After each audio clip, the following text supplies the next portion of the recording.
cordial invitación de la doctora Carolina Ramón a participar en este congreso multidisciplinario. En esta ocasión, pues, en conmemoración, ¿verdad?, del Día de la Mujer, ¿verdad? Pues que es una conmemoración que nos hace recordar pues la lucha de las mujeres por lograr la igualdad en medio de pues una desigualdad que no es puntual, sino es estructural. Y bueno, para esta ocasión me permito me voy a compartir mi pantalla, me permito traer un material, una ponencia y un material sobre la violencia de género en México en las sentencias de la Corte Interamericana de Derechos Humanos. Eh, Desafortunadamente, pues no es la única, ¿verdad? Estas que, a ver, permítanme, pantalla, ay, asunto. ¿Cómo puedo compartir el contenido? A mostrar más, creo que aquí está. Bueno, permítanme, pues más en lo que veo si soy capaz de compartirles el contenido. A ver, si lo abrimos. Un momentito, por favor. Y, a ver. Bueno, perdón. Qué caray. No, pero no me lo muestra. Un momentito, por favor, que aquí está. Y bueno, pues básicamente, aquí está. Perdonen ustedes, ya. Aquí ya lo pueden pues estar mirando en este momento. Es sobre la violencia de género en México en las sentencias de la Corte Interamericana de Derechos Humanos. Entonces, esto, pues, ¿verdad? Vamos a partir aquí para el análisis de estas sentencias. Desgraciadamente, pues estas sentencias son, de una vez les adelanto, la del campo algodonero, que fue la primera que condenaron en nuestro país por la tragedia de las muertas de Juárez. Esto fue un asesinato, es una desaparición de personas que ocurrió en el 1998, aunque pues lo de Juárez empezó en los noventas, mediados de los noventas, y el caso de dos mujeres indígenas que fueron violadas en un contexto de fuerte presencia militar. Desafortunadamente, tan sigue así la cosa, tan sigue así la situación, que el año pasado México nuevamente fue condenado, en 2025 México fue condenado por la Corte Interamericana de Derechos Humanos, pues por la violencia en Ciudad Juárez, otro caso de 2001 de desaparición también, y de violencia contra las mujeres indígenas en un contexto de presencia militar. Entonces, desgraciadamente es algo que no se ha acabado y es algo que es estructural. Entonces, cuando las cuestiones son, los fenómenos son estructurales, pues uno debe de acudir pues ahora sí que no solamente al derecho, sino hay que hacer un análisis ontológico. Y aquí vamos a partir de eso, del machismo en el ser del mexicano. A partir de los trabajos de 1930 de Samuel Ramos, el pensamiento sobre el hombre mexicano estuvo dominado por una perspectiva esencialista que negaba la diversidad, no solo del hombre mexicano, sino también de México. O sea, que lo peor es que además o sea, la identidad nacional es única, ¿sí? Y es machista. Pero aquí el tema es que ni es única, ni solo hay un tipo de machismo, ni solo hay un tipo de masculinidad, ¿verdad? Pero bueno, vamos a ver lo que decía Samuel Ramos en 1930. El hombre mexicano, convertido en objeto de discurso y conocimiento, era representado como desordenado, hipersexual, agresivo, bebedor, mujeriego e incapaz de expresar sus emociones. Ustedes pueden observar eso en todas las películas de la época de oro del cine mexicano, alguna película de charros, de Jorge Negrete, sobre todo de Pedro Infante. Y pues ese es el ícono, ¿verdad?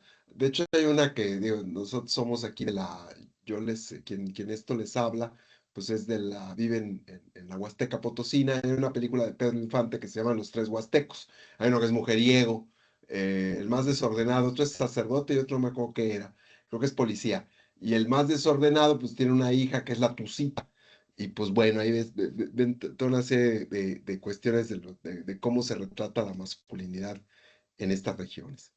Pero obviamente pues es falso, es un ícono nada más.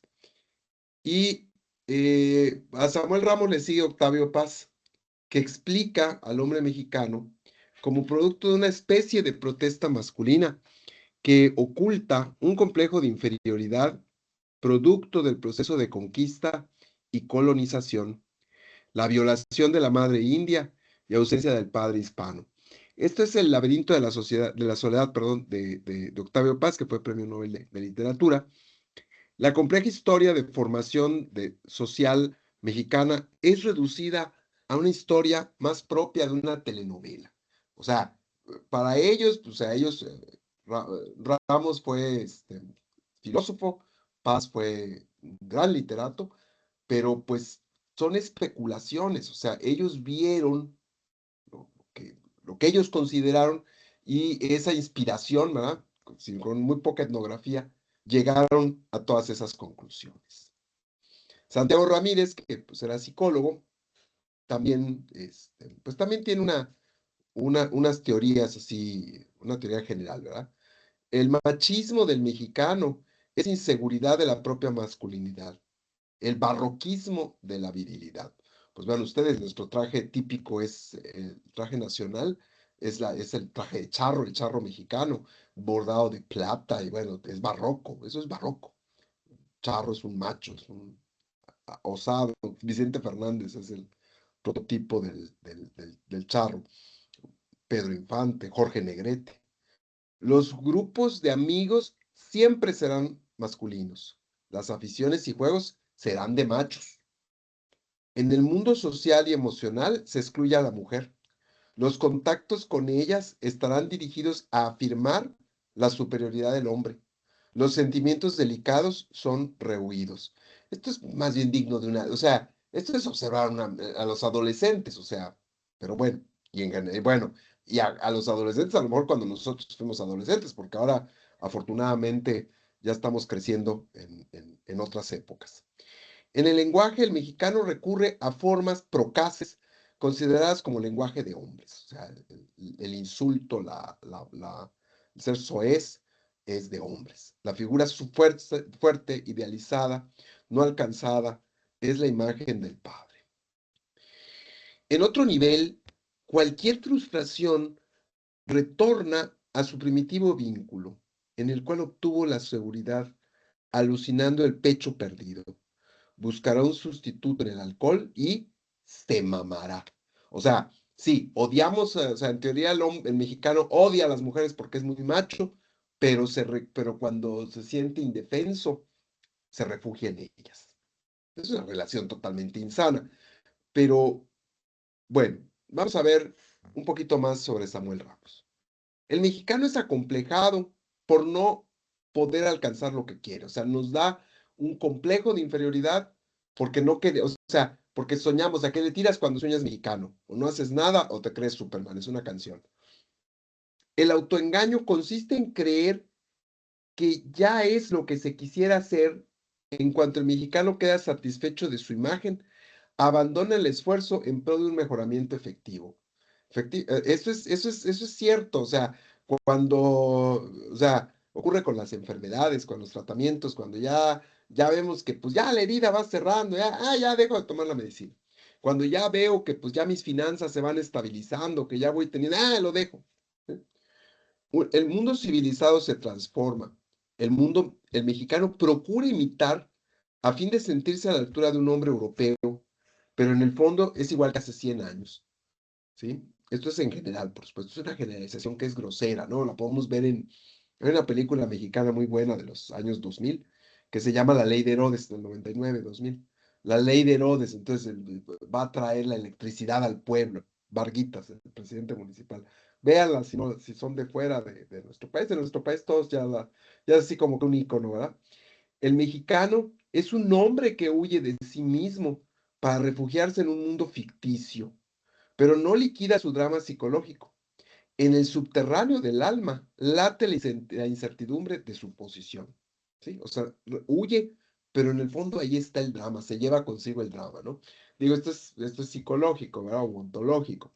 A veces uno, cuando huye, ¿verdad? De los problemas, pues uno cree, pues ya huí, pero no, pues el problema viene con uno. No realiza autocrítica. Necesita convencerse de que los otros son inferiores a él.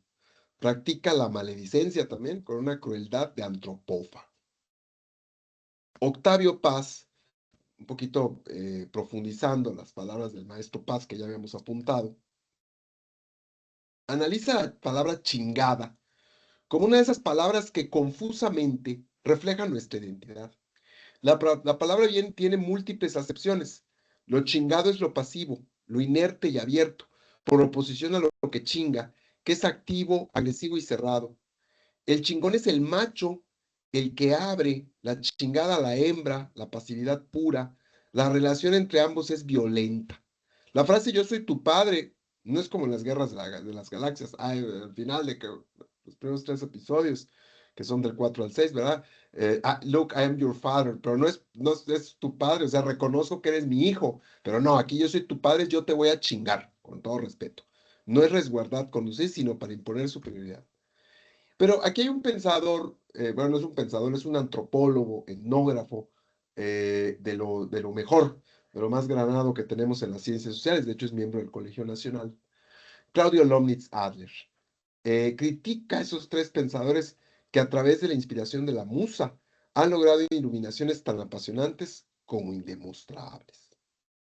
Y entonces aquí vamos a tratar de desmontar un poquito esta concepción, ¿sí? Porque esta concepción está en las telenovelas, está en el cine, está en el imaginario colectivo, pero no es así. La violencia en contra de las mujeres se da más en las sociedades en las cuales prevalece el machismo, porque este le sirve de trasfondo ideológico. O sea, esa violencia contra la mujer, a reserva de todo eso que explican de los traumas, esto y lo otro, es por el machismo. La construcción de los cuerpos y la interpretación de las pulsiones da origen a recursos de poder que se distribuyen inequitativamente entre hombres y mujeres. La violencia, y esto es algo que hay que tener presente. Cuando digan, es que ahora las mujeres, no, no, no, señores, no.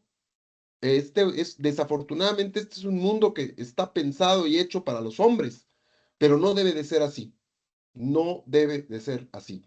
Hay que ver que hay esta desigualdad, que es una desigualdad estructural. La violencia tiende a exacerbarse, que esta es otra cuestión que tenemos ahorita, que estamos en una etapa de transición. Pues digo, transición por decir que van cambiando las cosas. A ver, y pues bueno, no me dejará mentir el auditorio. Antes, para yo, como expositor, estar frente a ustedes, pues a lo mejor tuviéramos que estar en una sala o tuvimos que haber traído una unidad móvil para que me grabara, etcétera, etcétera. Ahora, pues esto se puede hacer, incluso, pues pude haberla hecho intervenido desde mi celular, yo estoy en una computadora, pero fíjense ustedes cómo va cambiando todo. Y así como esto, pues a lo mejor mañana en lugar de quien les habla, pues yo le pido a la inteligencia artificial que haga mi avatar y le doy el paper de la conferencia y pues ustedes lo ven, ¿sí? Entonces, hay una transición y cuando la situación de las mujeres cambia más rápido que las tradicionales formas de pensar, en la medida en que las mujeres estudian, trabajan, acceden paulatinamente a esa libertad de movimiento que históricamente se ha limitado a los hombres. Estamos en la academia. La academia es un espacio femenino y afortunadamente y es de progreso, ¿sí? La violencia estructural está inserta en el funcionamiento de la vida cotidiana de los individuos, actuando de forma constante, de manera difícil de percibir, pues se presenta naturalizada esa violencia. El elemento central que preside la definición de violencia estructural es verificación que las desigualdades desembocan en situaciones institucionalizadas de violencia caracterizadas por el adjetivo estructural. O sea, son las propias instituciones que resguardan el statu quo, que deben de dar soporte a la estructura jurídica, las que están ejerciendo la violencia, como lo vamos a ver a continuación en estos casos antiguos de la Corte Interamericana, y qué bueno que no puse los nuevos, los de 2025, porque esos están peor. O sea, hay una revictimización y la violencia, en lugar de irse apaciguando, se va recrudeciendo y exacerbando. En México esa violencia es usualmente codificada con metáforas sexuales. Imágenes de penetración fálica, violación y abuso son las preferidas, entre hombres también y entre mujeres, o sea, ya sea la mujer. En nuestra sociedad, en muchos aspectos, parece que la violencia se volvió cotidiana, y esto lo observamos especialmente al consumir los productos de los medios de comunicación, ¿sí? Yo les hablo, no les estoy hablando de situaciones de, pues bueno, de crimen organizado. Yo les estoy hablando de violencia cotidiana. O sea, nuestro país se aprecia como violento. Digo, quienes hayan, digo, lo digo con mucha vergüenza. Oigan ustedes, es que en, en, en, en, en Canadá, en Estados Unidos, una mujer puede caminar por la calle sin que tenga que soportar que la estén chiflando o que se le queden viendo. O sea, aquí es muy normal, es una forma de violencia cotidiana. Y bueno, vamos a empezar a ver aquí el primero de los casos, ¿verdad? Y pues muy, mm, pues muy triste. Y es el caso ¿verdad? Del campo algodonero. Campo algodonero, ahí tienen una foto, es un campo de donde se va algodón, que estaba enfrente de unas maquiladoras y pues ahí iban a aventar los cadáveres de las muertas de Juárez. Ciudad Juárez, bueno, ahorita lo vamos a ver. Pues es una ciudad que tuvo un problema de violencia. Primero empezaron a desaparecer mujeres, eran las muertas de Juárez a principios, a mediados de los 90. Y pues bueno, ya después con la violencia por otro tipo de situación, pues se volvió incluso la ciudad más peligrosa del mundo y sin estar en guerra oficialmente. O sea, tenemos de verdad un problema de violencia estructural y un problema que, bueno, pues aquí es que está en las sentencias pues de la Corte Interamericana, ¿verdad? Que eso es, o sea, aquí y voy a hacer aquí un paréntesis. Estamos analizando estos casos de violencia de género, porque la Corte Interamericana, cuando analiza, o sea, analiza, o sea, decide analizar un caso, es porque de alguna manera lo considera paradigmático. No quiere decir que no quiera hacer justicia, claro, pero elige esos casos que considera, ¿sí? Que considera, pues, que al resolverlo se puede dar un impulso a la protección de los derechos humanos. Además, estamos ya hablando del sistema interamericano, o sea, ya no es una instancia nacional y no son jueces nacionales, sino es un juez, son jueces del sistema interamericano. Y pues es una corte, valga la redundancia, bastante seria. Laura Berenice Ramos Monarrés, Claudia Ivette González y Esmeralda Herrera Monreal tenían 17, 20 y 15 años respectivamente el día que desaparecieron en Chihuahua. Pues Ciudad Juárez, Chihuahua. Chihuahua es el estado más grande del país, al norte. Ciudad Juárez es fronteriza con El Paso, Texas. Yo tenía una tía que vivía en Ciudad Juárez, en paz descanse, era profesora de la Autónoma de Ciudad Juárez. Y me decía, sobrino, cuando quieras, visítame, que lo mejor que tiene Juárez es El Paso. Entre septiembre y octubre de 2001 desaparecen. Eran tiempos en que la violencia de género contra las mujeres en Juárez estaba en el ojo del huracán. El número de asesinatos se incrementó y los patrones eran comunes. Es que desaparecían, nadie sabía nada de ellas y a veces las encontraban en el desierto, ahí en un campo enterradas o tiradas ahí en el medio de la nada. Las mujeres de Juárez vivían en un contexto caracterizado por una profunda cultura de discriminación y violencia en su contra. Y vamos también a hablar un poquito de lo que pasó de la situación que estaba pasando en Juárez en esos momentos. Ciudad Juárez tuvo un auge económico muy importante en los 90 debido a la maquila. O sea, había muchas maquiladoras y pues miren, normalmente hagan de cuenta, viajaba gente de otra parte del país a, a las maquiladoras y las empleaban. Entonces, pero pues tenían alta rotación de personal, pero no había problema. O sea, ellas empezaban a buscar, hagan de cuenta, me quedé sin trabajo hoy, pues al lunes siguiente voy y me emplean en otra maquiladora. Pero, o sea, no había un tejido social, o sea, que las resguardara. O sea, no es que estuviese roto, porque no, era población que acababa de llegar, pero que llegó pues en masa, ¿no? Y luego hay un problema de crisis, porque la maquila, con el Tratado de Libre Comercio, pues la maquila no solamente se extiende a Juárez, sino se extiende a todo el país. Entonces, pues ya no, o sea, sí es, o sea, hasta la fecha, Ciudad Juárez es una ciudad, pues que tiene maquiladoras, pero ya la maquila se diversifica, ya no nada más era ahí. Y pues bueno, había un problema económico. Claro, el que haya un problema, que haya una crisis económica, digo, por ejemplo, en Campeche, uno de los estados más tranquilos del país, la gente es muy campechana. Por ejemplo, el campechano es un sinónimo de buena gente y es el gentilicio de Campeche.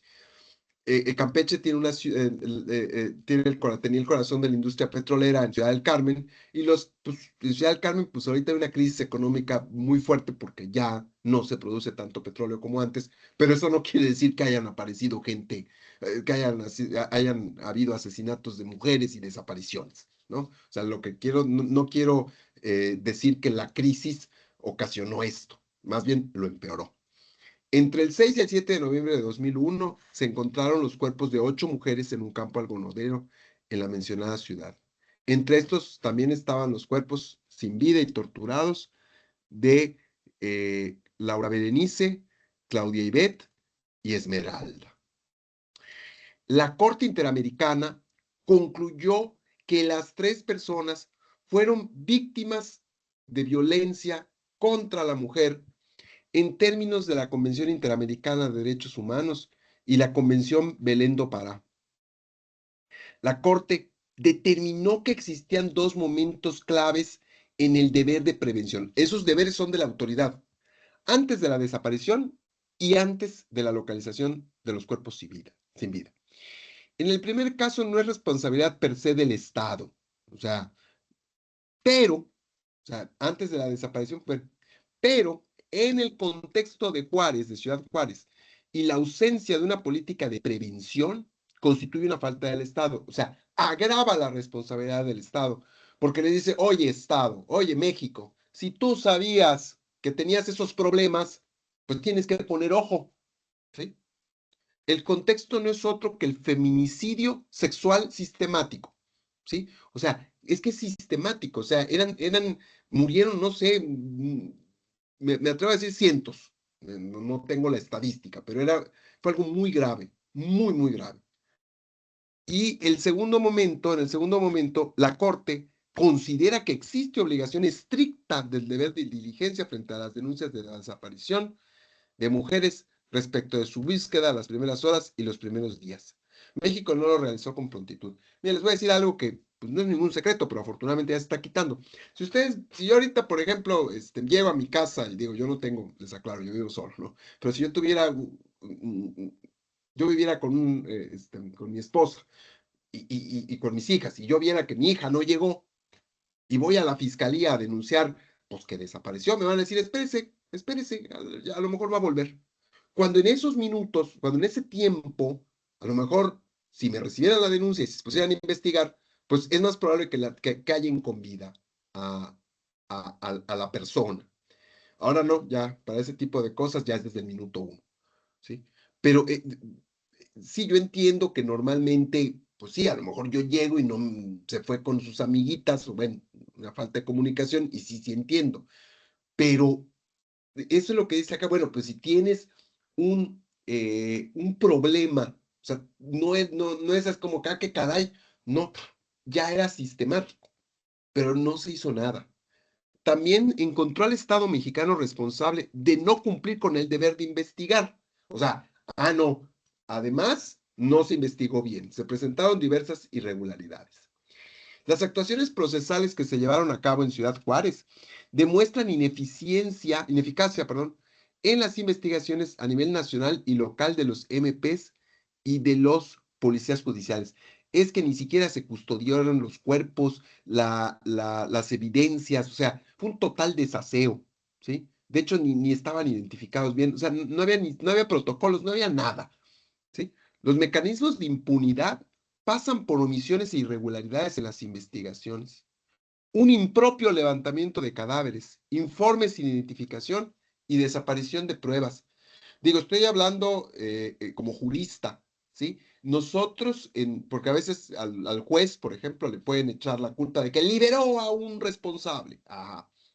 Todo mundo lo vio, que esta persona es la responsable, sí, pero si no hay una cadena de custodia de las pruebas, si los informes están mal hechos, si hay un problema al levantar el cadáver, si no hay protocolos, pues la convicción que tiene, los elementos de convicción que tiene el juez al momento, el jueza al momento de resolver, pues le obliga a que indubrio pro reo, ¿sí? O sea, es que hay que integrar, o sea, una buena investigación, ¿verdad? Es parte esencial de la justicia. Pero no se considera porque ay, son mujeres, pues literal, pues pasó en un caso reciente, ha de estar con el novio, se ha de haber ido con el novio, ahorita vuelve. Ese es en el caso de la que nos condenaron en 2005, en el 2025, que le dijeron a la mamá que pues ha de estar con el novio. Mm. Y también murió en Ciudad Juárez. El Estado, o sea, México, nos condenan a que deberá conducir eficazmente el proceso penal en curso. Deberá investigar a los funcionarios acusados de irregularidades. Deberá realizar un acto público de reconocimiento de responsabilidad internacional. Deberá levantar un monumento en memoria de las mujeres víctimas de feminicidio en Juárez, estandarizar sus protocolos y manuales, capacitar a sus funcionarios y brindar apoyo a los familiares de las víctimas. Es algo que ahorita digo, con todas sus áreas de oportunidad, o sea, a ver, yo no voy a decir que, o sea, y sobre todo en materia de derechos humanos, el principio de progresividad nos obliga a que si yo tenía uno, ahora voy por dos, y si yo tenía dos, voy por tres, y si yo tengo tres, voy por cuatro. Es la progresividad. Pero antes no había ni eso. Sí, ahorita ya hay comisión de atención a víctimas, ya hay protocolos, pues ya hay cierta capacitación. No voy a decir que está todo bien, porque pues nos acaban de condenar el año pasado por otra mujer desaparecida en Ciudad Juárez, que además incluso de la violencia alcanzó a la mamá porque estaba buscando el cadáver y la intentaron matar a balazos en Ciudad Juárez y tuvo que huir a México y además en México, la Ciudad de México la apuñalaron. O sea, ya esto es así como, sí, ya se respetan, ya hay un poquito más de protocolo, ya hay un poquito más de cuidado, pero todavía no es suficiente. Todavía no es suficiente porque el tema es que es estructural, ¿sí? O sea, no se percibe así como, pues, nada, pues lo estamos haciendo porque ahí nos lo pidieron de allá de la corte, ¿no? Entonces, este caso, ¿verdad? Pues este caso fue emblemático, ¿verdad? Muy triste. Y les digo, desafortunadamente, sigue la mata dando. Que ese es el problema, porque son cuestiones estructurales. La propia sentencia dice que hay una violencia sistemática contra la mujer, o sea, una situación de violencia. Lo reconoce la propia corte. O sea, está pues ya documentado. Ahora, vamos a ver otra de las situaciones. Bueno, pues esto fue lo de las muertas de Juárez, ¿verdad? Digo, no estoy justificando. Pero esto es así como en el Museo de los Horrores, pues bueno, o sea, o sea, después de vejez, viruelas. Resulta que en 2006 un presidente que llegó, no voy a decir nombres, pero bueno, nada más cuestión de que vean los presidentes de México, le declara la guerra a- al narco. Y entonces mete a los militares a prestar, a prestar labores de seguridad, que ahora, pues bueno, ya plenamente la Guardia, no estoy diciendo nada que no esté en la Constitución, la Guardia Civil, la Guardia Nacional, perdón, es una institución militar, ¿verdad? Y tiene a su cargo la seguridad federal. Entonces, pues nada, vamos a estudiar dos casos sobre violencia ejercida por fuerzas de seguridad en contra de mujeres, que también el año pasado nos volvieron a condenar. El 30 de agosto de 2010, la Corte Interamericana de Derechos Humanos declaró culpable a México por la violación de los derechos a la integridad personal, a la vida privada, a la dignidad, a las garantías judiciales y a la protección judicial en perjuicio de la señora Inés Fernández Ortega, y también responsable de la violación de los derechos de integridad personal y a la vida privada, en perjuicio del señor Prisciliano Sierra y de Noemí, Ana Luz, Colosio y Nélida, todos ellos de apellidos Prisciliano Fernández, así como por la violación de integridad personal de Neftalí Prisciliano Sierra. Los hechos ocurrieron en Guerrero. Guerrero es un estado del sur de México que pues siempre ha tenido problemas de violencia, en un contexto importante de presencia militar para reprimir actividades ilegales como la delincuencia organizada. Parte de la población del estado pertenece a comunidades indígenas que residen en municipios de alta marginación. O sea, aquí tenemos indígenas, fuerzas militares, presencia de delincuencia organizada. Y se encuentran en situación de vulnerabilidad reflejada en diferentes ámbitos como la administración de justicia y los servicios de salud. Vamos a ver. En este caso, Fernández Ortega, la Corte Interamericana determinó que el 22 de marzo de 2002, un grupo de militares se presentó en su domicilio, donde se encontraba acompañada de sus 4 hijos. 3 miembros del ejército entraron a su casa sin su consentimiento y le apuntaron con sus armas, solicitándole cierta información bueno, estaban buscando a algunos presuntos delincuentes, y uno de ellos cometió violación sexual. O sea, ya mal que haya allanamiento de morada, pero además, así como, pues, además, la violación sexual. Los hijos presenciaron lo ocurrido hasta los momentos inmediatos previos a la violación sexual. La señora Fernández Ortega denuncia los hechos ante el Ministerio Público o la Fiscalía del Fuero Común, que inicie una averiguación previa por violación sexual, allanamiento de morada y abuso de autoridad. La violación sexual y el allanamiento de morada son delitos graves. En mayo de 2002, cuando determina la posible participación de militares, pues remite, dijo el Ministerio Público, no, ¿saben qué? No. Pues esto se va al Ministerio Público, al Fuero Militar. Y la señora Fernández Ortega, pues dice, no, espérate, pues, o sea, esto no es contra la disciplina militar, esto es del fuero común. La Corte determinó que en el caso de la señora Fernández Ortega, la violación también constituyó un acto de tortura. O sea, es doble, ¿sí? Porque además, o sea, además de ser un delito sexual, es tortura, ¿sí? Porque es una forma de coaccionar, ¿sí? De coacción. En cuanto a la intervención de la jurisdicción militar, la Corte reitera su jurisprudencia que establece que la jurisdicción militar es restrictiva y excepcional. Aquí subsiste el fuero de guerra, pero solamente está en la Constitución, solamente para actos contra la disciplina militar.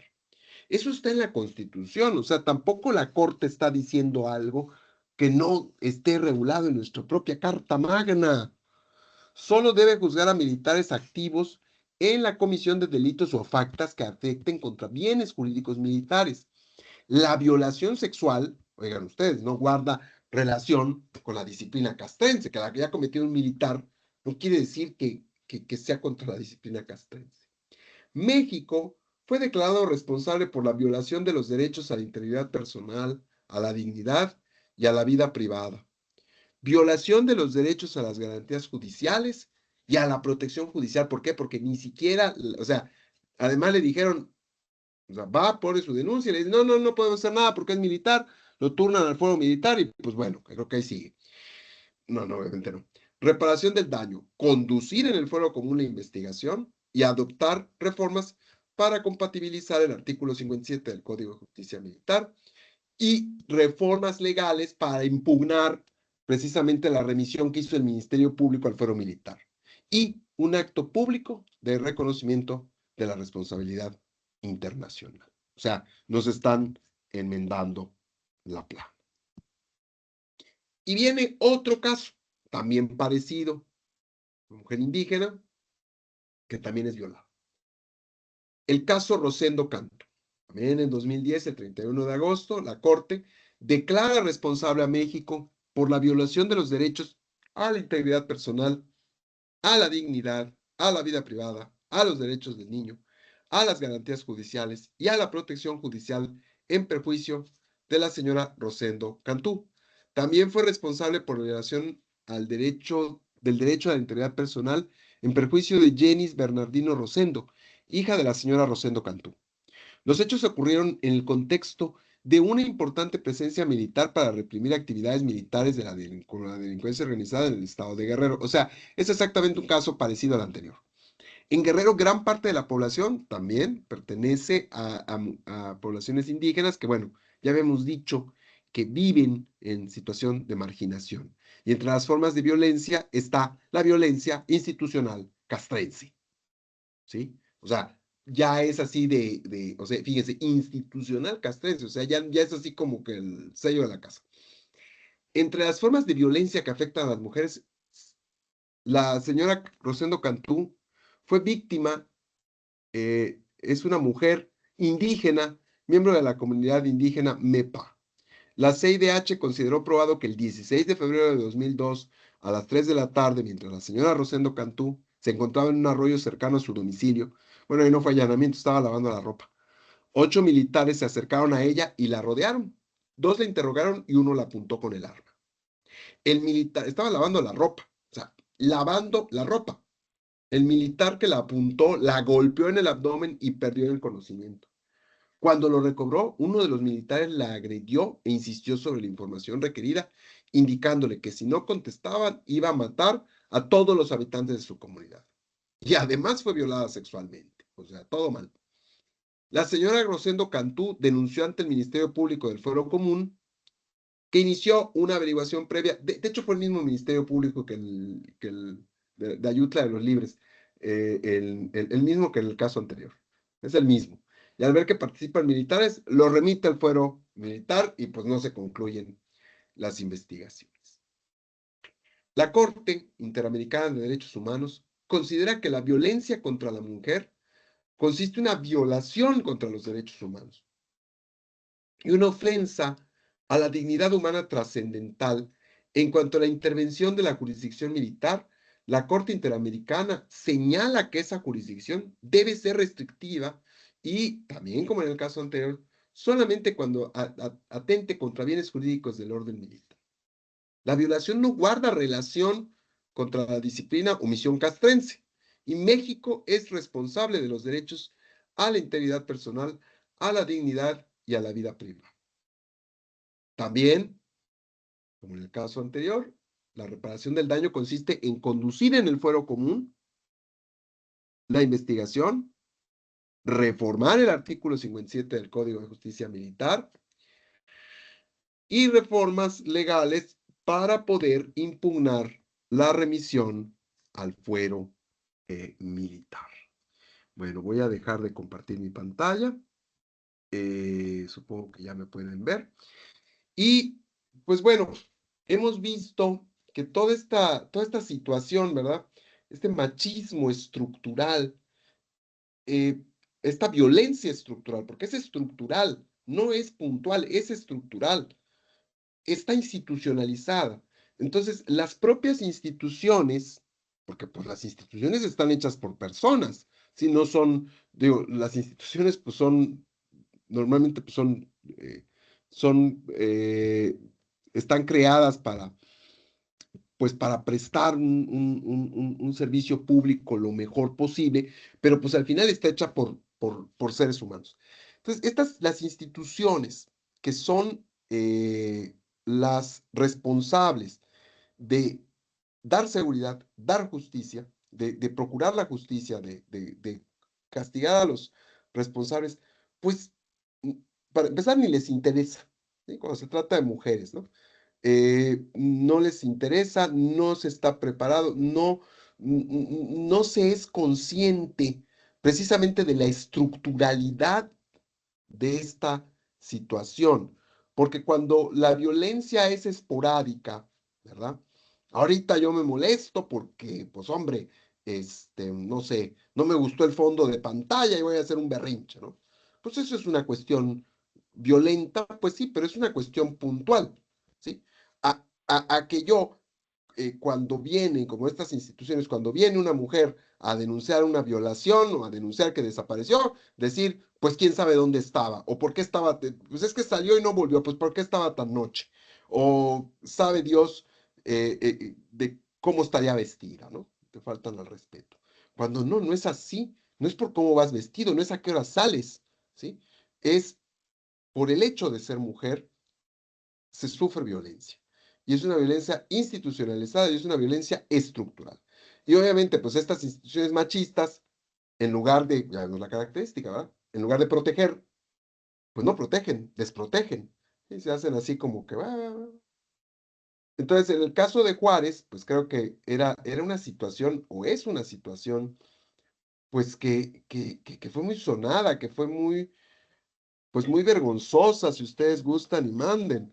Si ustedes gustan y manden, pero perdón, pero en el caso de, pues bueno, creo que la condena es, la Corte da por probado que hay una situación de violencia estructural en contra de la mujer.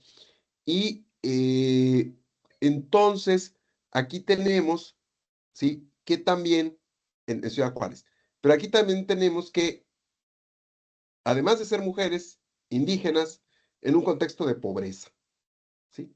Entonces, en un contexto de combate contra el crimen organizado. Pero oigan, si se fijan ustedes, o sea, ¿qué tiene que ver el interrogar a alguien con violarlo? O sea, eso no es, o sea, no es, bueno, hombre, yo también entiendo, ¿verdad? Digo, todos hemos visto las películas, ¿verdad? Somos también abogados, y algunos somos abogados, ¿verdad? Pues en un interrogatorio, pues no va a ser no son juegos floridos o no es a lo mejor algunos interrogatorios, pues tienen que ser duros, ¿verdad?